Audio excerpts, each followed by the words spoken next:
اعوذ باللہ من الشیطان الرجیم بسم اللہ الرحمن الرحیم۔ عزیز دوستو، آپ سب کو آئیڈیا فاؤنڈیشن کے فورم پر خوش آمدید کہتا ہوں۔ آئیڈیا فاؤنڈیشن کے قرآنی ریسرچ پروگرام کے تحت کچھ عرصہ سے ایک سیریل پروگرام پیش کیا جا رہا ہے جس کا عنوان ہے اللہ، قرآن اور انسان۔ پچھلی نشست میں انسان بمقابلہ ابلیس کے 8ویں حصہ میں ہم نے پیغمبری مشن پر اس پہلو پر بات کی تھی کہ حضرت عیسیٰ علیہ السلام کے بعد کیا حالات پیدا ہو چکے تھے کہ پیغمبری مشن کی تجدید کی ضرورت پڑی۔ آج ہم اسی کے تسلسل میں 9ویں حصہ میں دیکھیں گے کہ حضرت محمد صلی اللہ علیہ وسلم کو اللہ کریم نے نبی کی حیثیت سے کیا منصب یا مینڈیٹ عطا فرمایا تھا۔ پچھلے پروگرام میں ان حالات کا جائزہ لیتے ہوئے کہ جن سے پیغمبری مشن کی تجدید ضروری ہو چکی تھی، 7 احساسات و محرکات کی نشاندہی کی گئی تھی جنہوں نے بیرونی استعماری طاقتوں اور ان کے مقامی اعلی کاروں کی جانب سے صدیوں پر محیط استبدادی طرز حکومت اور مقامی آبادیوں سے مسلسل غاصبانہ اور غیر انسانی اور غیر فطری رویوں کی وجہ سے جنم لیا تھا۔ یہ محرکات اور احساسات وقت کے ساتھ نہ صرف تقویت پکڑ رہے تھے بلکہ سماجی خلفشار کا باعث بن رہے تھے، اور عوام الناس کسی مسیحا کی تلاش میں سرگرداں تھے۔ جن دوستوں نے پارٹ 8 نہیں دیکھا، میری ان سے گزارش ہے کہ وہ پہلے اس کو ضرور دیکھیں تاکہ وہ ان حالات کو بہتر طور پر سمجھ سکیں جو حضرت محمد صلی اللہ علیہ وسلم کی اللہ کے آخری نبی کی حیثیت سے آمد کا سبب بنے، اور اس بات کا بہتر ادراک ہو سکے کہ حضرت محمد صلی اللہ علیہ وسلم کو ایک وسیع تر اور عالمی سطح پر منصب دینا ضروری تھا تاکہ معاشروں کے بڑھتے ہوئے رابطوں اور انضمام، انسان کی فکری و شعوری ارتقاء اور بدلتے ہوئے معاشی و معاشرتی حالات سے جنم لیتے ہوئے نت نئے تقاضوں اور انسان کی بڑھتی ہوئی ضروریات و محسوسات کے پیش نظر ضروری ہدایت و رہنمائی مہیا ہو سکے۔ آئیے گفتگو کی آسانی کے لیے ان 7 محرکات کا، جن کا پہلے بھی ذکر ہو چکا ہے، ایک انتہائی اختصار کے ساتھ بیان کرتے ہیں جن کی وجہ سے عالمی سطح پر تبدیلی ضروری ہو چکی تھی۔ سب سے پہلا محرک تھا صدیوں پر محیط استعماری طاقتوں سے آزادی کی خواہش۔ آزادی کی یہ خواہش اور آرزو اور بھی بلندیوں کو چھونے لگی جب عوام الناس کو یہ شعور و ادراک ہونے لگا کہ استعماری طاقتوں کے غاصبانہ تسلط کا انحصار تو مقامی وسائل اور افرادی قوت پر رہا تھا۔ دوسرا محرک تھا اس عرب شناخت و تشخص کی تلاش جو کئی استعماری طاقتوں کے تہذیبی یلغار کی دلدل میں کھو چکا تھا۔ تیسرا محرک تھا لوگوں کا بڑھتا ہوا شعور اور بیداری کہ ان کو ترقی و ارتقاء کے مواقعوں سے محروم کر دیا گیا تھا جو کہ آزاد ملکوں کے لوگوں کو میسر تھا۔ اس کی وجہ تھی کہ ملکی وسائل و دولت کو یا تو استعماری ملکوں میں منتقل کیا جا رہا تھا اور یا بڑی طاقتوں کی لڑائیوں میں یہ وسائل ضائع ہو رہے تھے۔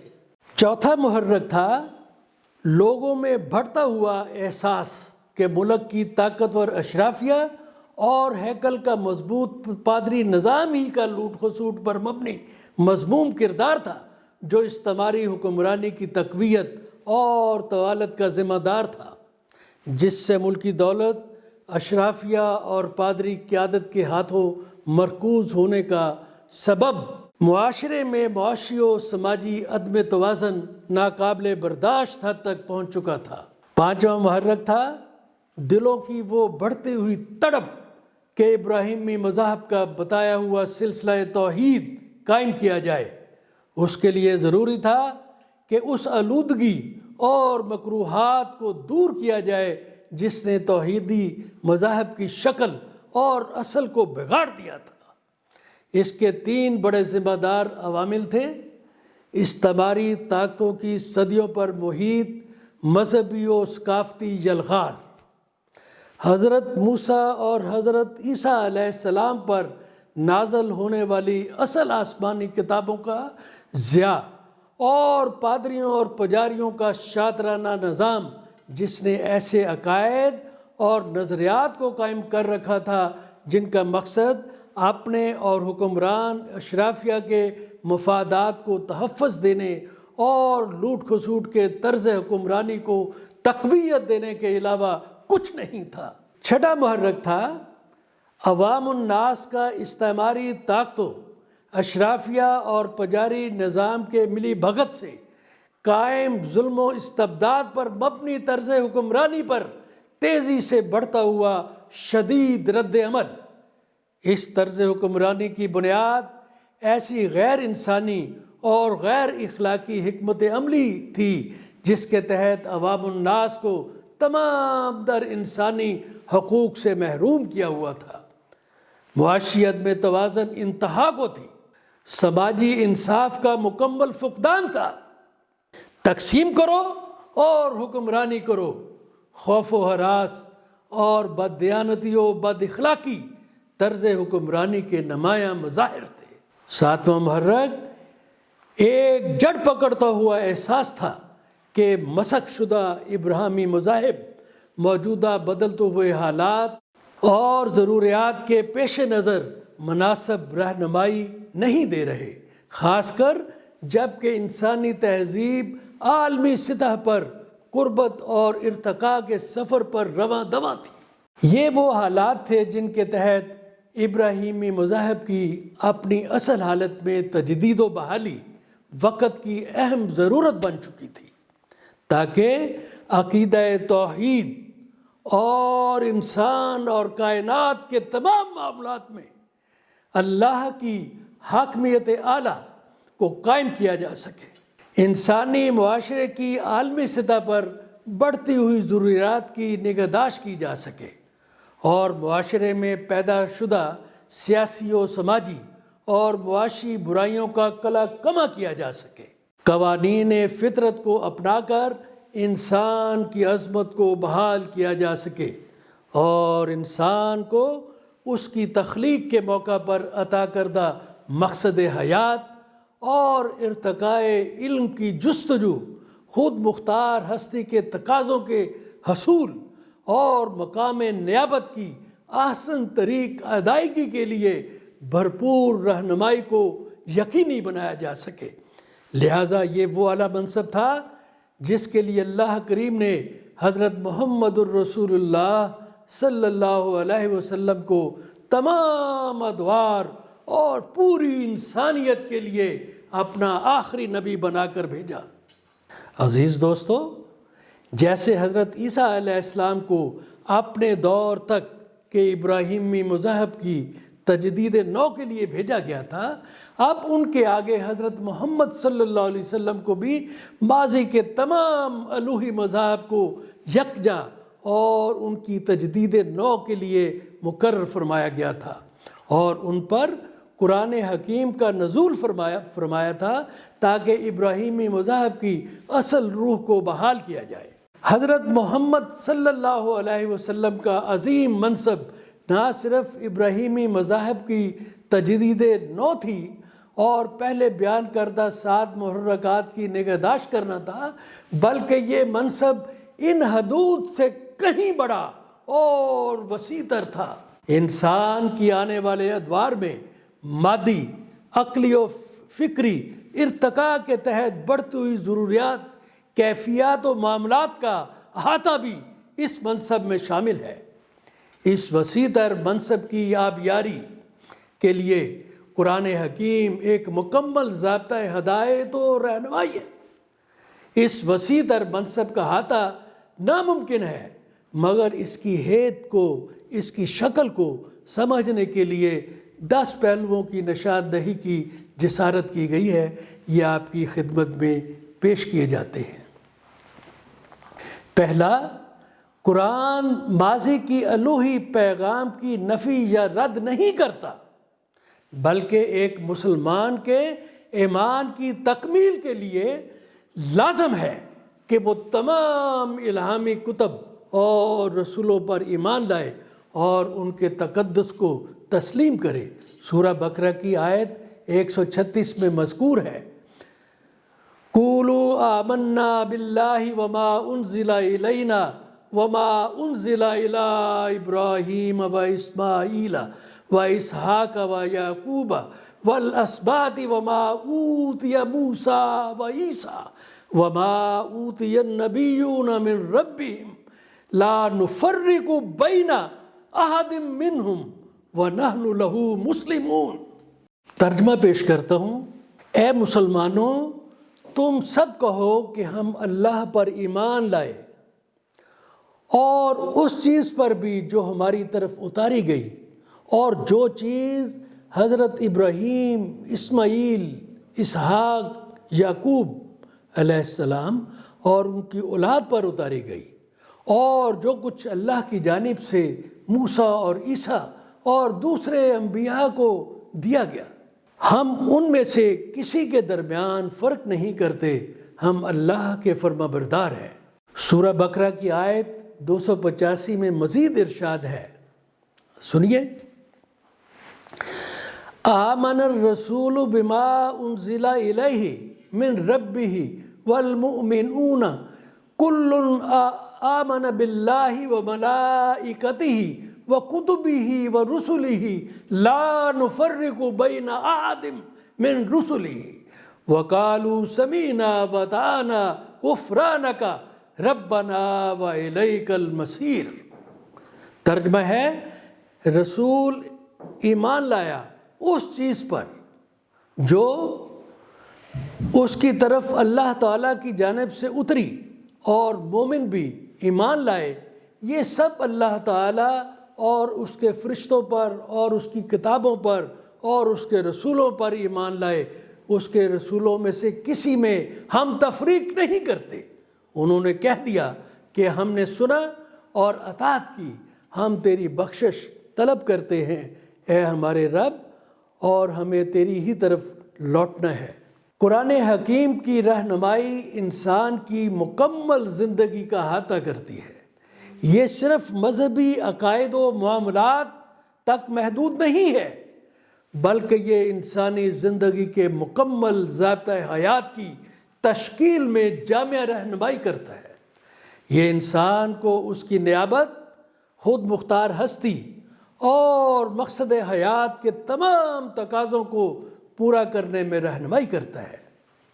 نمبر 3، قرآن کریم کی کوریج عالمگیر اور آفاقی ہے۔ اس کی وسعت کسی علاقے، زمانے، تہذیب یا قوم تک محدود نہیں ہے۔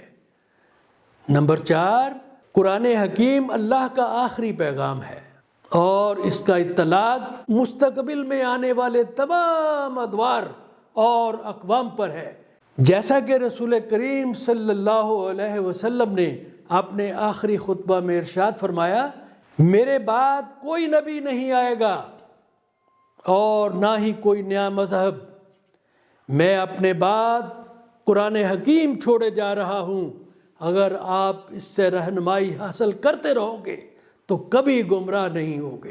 اور اپنے خطبہ کے اختتام پر قرآن حکیم کی سورہ المائدہ کی آیت 3 کی تلاوت فرمائی، آپ بھی سنیے، الیوم اکملت لکم دینکم واتممت علیکم نعمتی ورضیت لکم الاسلام دینا۔ آج میں نے تمہارے لیے دین کو کامل کر دیا اور تم پر اپنا انعام مکمل کر دیا اور تمہارے لیے اسلام کو دین کے طور پر چن لیا۔ نمبر 5، قرآن حکیم انسانی حقوق کا ایک شاندار اور جامع ترین فریم ورک پیش کرتا ہے۔ اگر اس کو سنجیدگی سے عمل میں لایا جائے تو یہ انسانیت کے لیے پرامن، روشن خیال، ترقی و نمو سے بھرپور اور خوشحال زندگی کو یقینی بنا سکتا ہے۔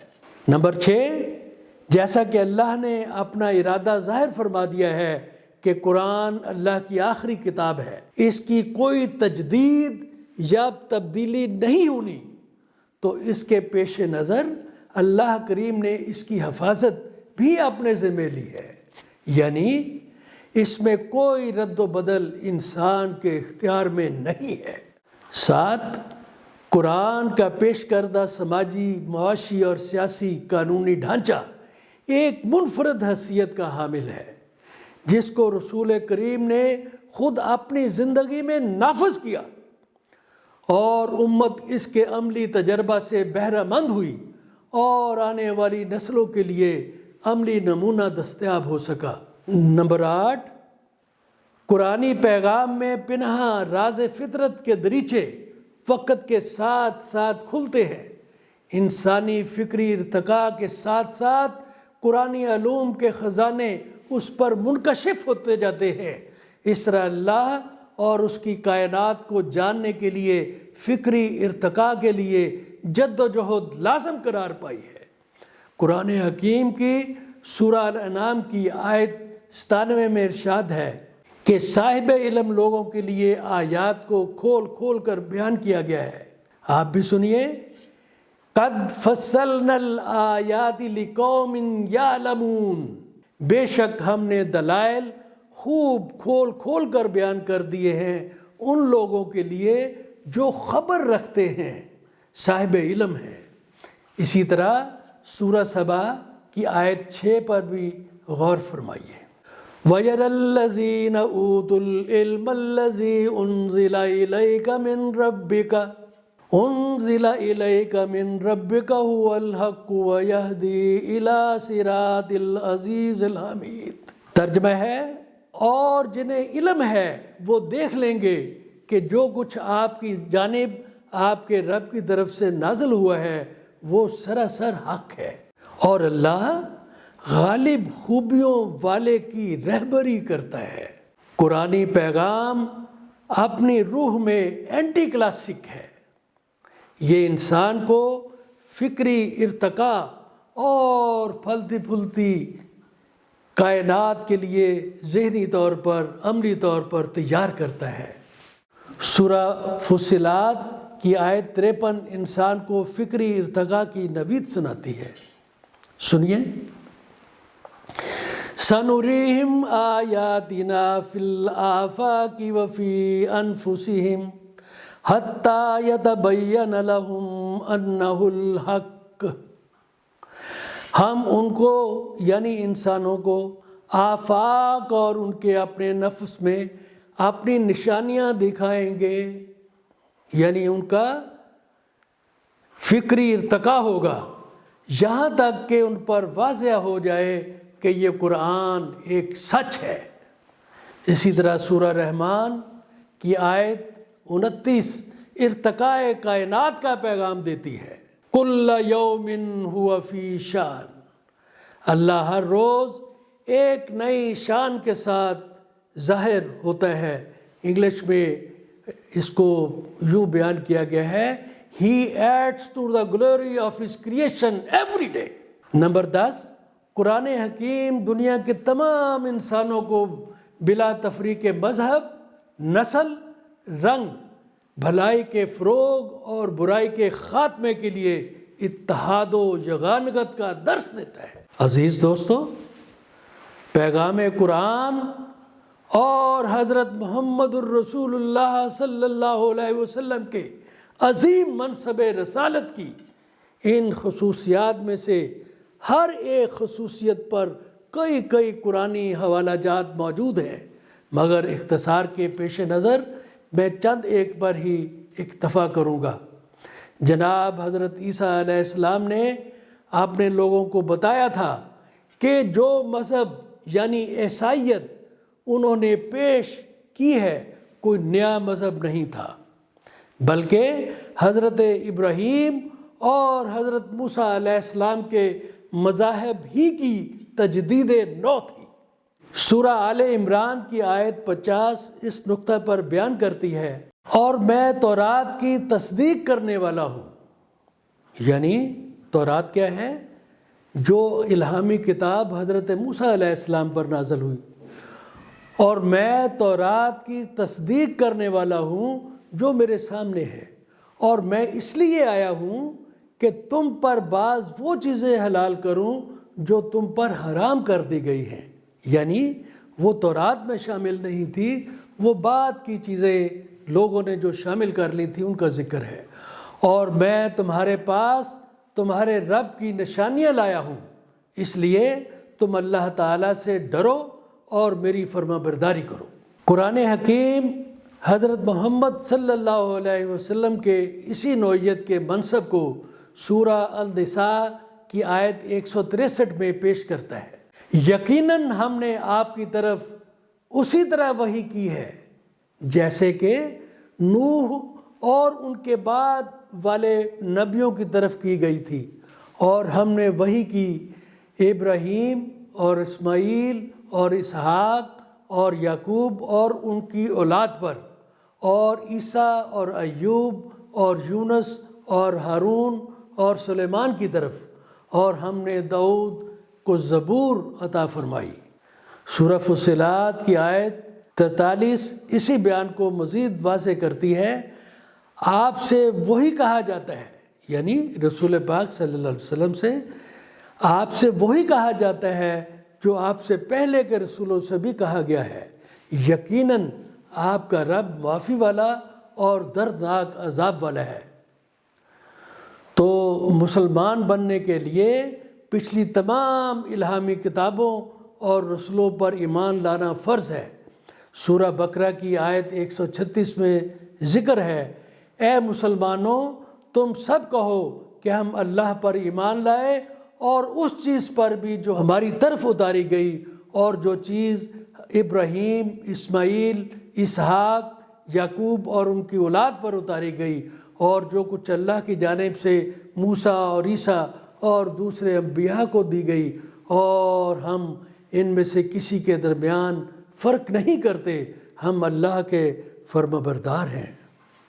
اللہ کریم نے جزیرہ نمائے عرب کے اندر اور باہر کی پیدا شدہ صورتحال کے پیش نظر قرآن حکیم کے نزول کے مقاصد کو سورہ ابراہیم کی آیت 1 میں بیان فرمایا ہے۔ سنیے، الف لام را کتاب انزلناہ الیک لتخرج الناس من الظلمات الی النور بِإِذْنِ رَبِّهِمْ إِلَى صِرَاطِ الْعَزِيزِ الْحَمِيدِ۔ الف لام را، یہ عالی شان کتاب ہم نے آپ کی طرف اتاری ہے کہ آپ لوگوں کو اندھیروں سے اجالے کی طرف لائے۔ جسٹ امیجن، ان کے پروردگار کے حکم سے زبردست اور تعریفوں والے اللہ کی طرف سے۔ قرآن حکیم محض مذہبی فرائض کی ادائیگی کے قواعد و ضوابط کی کتاب نہیں ہے، یہ انسان کو جہالت کی اتھاہ گہرائیوں سے کھینچ کر علم و دانش کی روشنی کی طرف لاتی ہے، اور انسان کو فکری ارتقاء کے لیے بنیاد فراہم کرتی ہے۔ آئیے سورہ بقرہ کی آیت 185 پر نظر ڈالتے ہیں۔ هُدًى لِّلنَّاسِ وَبَيِّنَاتٍ مِّنَ الْهُدَىٰ وَالْفُرْقَانِ، جو لوگوں کو ہدایت کرنے والا ہے اور جس میں ہدایت کی اور حق و باطل کی تمیز کی نشانیاں ہیں، یعنی قرآن حکیم میں اللہ کریم نے انسان کی عقل و دانش اور فکری ارتقاء کا وعدہ فرمایا ہے تاکہ وہ قرآن حکیم میں بیان کردہ حقائق کی سچائی کو سمجھ سکے اور اللہ کے مقام کو بہتر انداز پر جان پائے۔ یہ مادیت اور جبریت کی واضح نفی ہے۔ آئیے سورہ فصلات کی آیت 53 پر ایک بار پھر نظر ڈالتے ہیں۔ فرمایا ہے، ہم ان کو یعنی انسان کو آفاق اور ان کے اپنے نفس میں ایسی نشانیاں دکھائیں گے. وی ول ریویل دا سیکرٹس، یہاں تک کہ ان پر واضح ہو جائے کہ یہ قرآن ایک سچ ہے، ایک حق ہے. اللہ کریم کی منشا ہے کہ الہامی مذاہب سے تعلق رکھنے والے تمام لوگ جو اللہ پر یقین رکھتے ہیں وہ حضرت محمد الرسول اللہ صلی اللہ علیہ وسلم پر نزول پیغمبری مشن میں شامل ہو جائے، کیونکہ اب یہی مذہب تمام ابراہیمی مذاہب کا تجدید شدہ اور آخری پیغام الہی ہے، جن کا مقصد اللہ کی حاکمیت کو قائم کرنا اور انسان کی تخلیق کے مقصد کا حصول تھا، جیسا کہ امن، اتحاد اور انسانیت کی مشترکہ بھلائی ان تمام مذاہب کے مرکزی مقاصد تھے. اس لیے پہلے مذاہب کے واسطہ سے اللہ کریم پر یقین رکھنے والے دوستوں کی حضرت محمد صلی اللہ علیہ وسلم کے پیغمبری مشن کی جانب سفر کو پرامن اور ذہنی رجحان کے مطابق رکھنے کو ہی مناسب سمجھا گیا ہے. اللہ کی اس منشا کو قرآن حکیم میں بہت جگہوں پر بیان کیا گیا ہے. اختصار کے پیش نظر میں صرف سورہ الشورى کی آیات 13، 14، 15 کا حوالہ دینا چاہوں گا. میری تمام مذاہب کے دوستوں سے گزارش ہے کہ وہ ان آیات کے تمام پہلوؤں پر غور و فکر کریں جو ہماری سب کی برائی کے خلاف تحریک میں اتحاد و یگانگت کا تقاضا کرتی ہیں. منشا الہی یہی ہے کہ ہم امن اور انسانیت کی بھلائی کے حصول کے لیے برائی کی قوتوں کے خلاف ایک دوسرے کے دوست بن جائیں. قرآن میں مذکور ہے شرع لکم من الدین ما وصی بہ نوحا. اس کا ترجمہ ہے اللہ نے آپ سب کو وہی مذہب عطا کیا جو حضرت نوح علیہ السلام پر کیا تھا، یعنی اللہ کے نازل کیے ہوئے پیغمبری مشن میں کوئی بنیادی تبدیلی نہیں. قرآن حکیم میں مزید مذکور ہے وَالَّذِي أَوْحَيْنَا إِلَيْكَ وَمَا وَصَّيْنَا بِهِ إِبْرَاهِيمَ وَمُوسَى وَعِيسَىٰ أَنْ أَقِيمُوا الدِّينَ وَلَا تَتَفَرَّقُوا فِيهِ. اس کا ترجمہ ہے اور یہ کہ ہم نے آپ پر یعنی حضرت محمد الرسول اللہ صلی اللہ علیہ وآلہ وسلم پر وہی نازل کیا ہے جو کہ ابراہیم، موسیٰ اور عیسیٰ پر نازل کیا گیا تھا، تاکہ ایسے مذہب کو قائم کیا جائے جس میں کوئی تقسیم نہ ہو. اس کا مطلب ہے الہامی مذاہب کی روح ایک ہی ہے اور منشا الہی یہی ہے کہ حضرت محمد الرسول اللہ صلی اللہ علیہ وسلم کے عطا کردہ پیغمبری مشن پر سب اکٹھے ہو جائے. تو قرآن حکیم میں مزید مذکور ہے کبر علی المشرکین ما تدعوہم الیہ. اس کا ترجمہ ہے جس پیغام کی طرف آپ مدعو کرتے ہیں وہ مشکل تو ہے ان کے لیے جو اللہ کے ساتھ اوروں کو شریک ٹھہراتے ہیں، یعنی وہ اہل کتاب جو ابراہیمی مذہب کے ماننے والے ہیں ان کے لیے یہ مشکل نہیں ہونا چاہیے. مزید سنیے اللہ یجتبی الیہ من یشاء ویہدی الیہ من ینیب.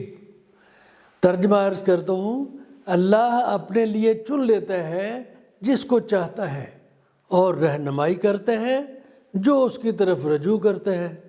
اس کا مطلب ہے تبلیغ مذہب میں زور اور زبردستی کی ضرورت نہیں، یہ تو من مرضی کا سودا ہے.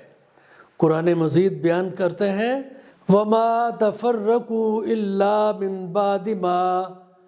مِن بَعْدِ مَا جَاءَهُمُ الْعِلْمُ بَغْيًا بَيْنَهُمْ.